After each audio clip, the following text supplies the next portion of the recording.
अस्सलाम वालेकुम दोस्तों। आज हम आपको लेकर आए हैं एक ज़बरदस्त देही मंज़र में, जहां सारियों धान की पनीरी की कटाई ज़ोर और शोर से जारी है। ये वो वक्त होता है जब किसान की मेहनत का पहला फल सामने आता है। सारियों की ये नन्ही पनीरी जो महीनों पहले बीजी गई थी, आज कटाई के लिए तैयार है।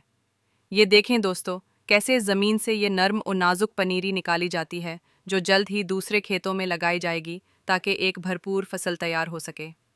ये काम आसान नहीं, लेकिन फसल का सोना बनकर लहराना किसान के दिल को सुकून देता है।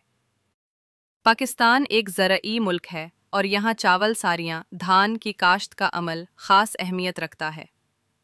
चावल हमारी रोज़मर्रा खुराक का अहम हिस्सा है और लाखों किसानों का रोज़गार इसी फसल से वाबस्ता है। धान की काश्त का पहला और सबसे अहम मरहला पनीरी तैयार करना होता है, जिसे उर्दू में सारियों की नर्सरी भी कहा जाता है। पनीरी क्या होती है? पनीरी दरअसल छोटे छोटे पौधे होते हैं जो बीजों से तैयार किए जाते हैं। जब ये पौधे एक मखसूस उम्र को पहुंच जाते हैं तो उन्हें ज़मीन से निकालकर दूसरे खेतों में मुंतकिल किया जाता है ताकि मुकम्मल फसल तैयार हो सके। इस अमल को पनीरी की कटाई और बाद में रुपाई कहा जाता है। पनीरी तैयार करने का वक्त। पाकिस्तान में सारियों की पनीरी अमूमन मई से जून के दरमियान तैयार की जाती है। कुछ इलाकों में मौसम और पानी की फराहमी के हिसाब से थोड़ा फ़र्क हो सकता है। पनीरी कैसे तैयार की जाती है? 1. ज़मीन की तैयारी। सबसे पहले ज़मीन को अच्छी तरह हमवार और नरम किया जाता है। फिर पानी दिया जाता है ताकि ज़मीन गीली हो जाए। 2. बीजों की तैयारी। बीजों को कुछ दिन पानी में भिगोकर उगाया जाता है ताकि वो जल्दी जमने लगें। 3. बीज बोना। उगे हुए बीज तैयार ज़मीन पर बिखेर दिए जाते हैं और हल्की तह में दबा दिए जाते हैं। 4. निगहदाश्त।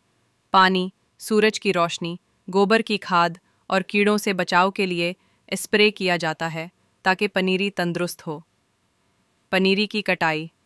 तकरीबन 20 से 30 दिन में पनीरी तैयार हो जाती है, जिसके बाद किसान इसे हाथ से या किसी आले की मदद से जड़ से निकालते हैं। इस अमल को पनीरी काटना कहते हैं।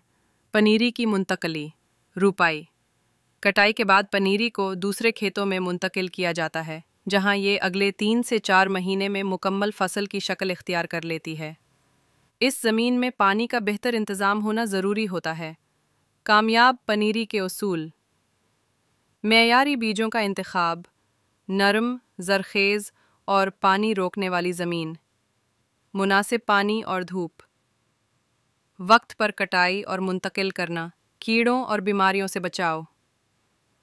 नतीजा: सारियों की पनीरी चावल की काश्त का पहला कदम है और अगर ये मरहला कामयाबी से मुकम्मल हो जाए तो आने वाली फसल भी अच्छी और भरपूर होती है। किसानों की मेहनत, वक्त पर बारिश या पानी की दस्तयाबी और ज़मीन की मुनासिब देखभाल सब मिलकर एक कामयाब फसल की ज़मानत बनते हैं। इसलिए पनीरी को धान की काश्त में रीढ़ की हड्डी की हैसियत हासिल है। इस साल पानी का इंतज़ाम बेहतर रहा और मौसम भी कुछ हद तक साथ दे रहा है।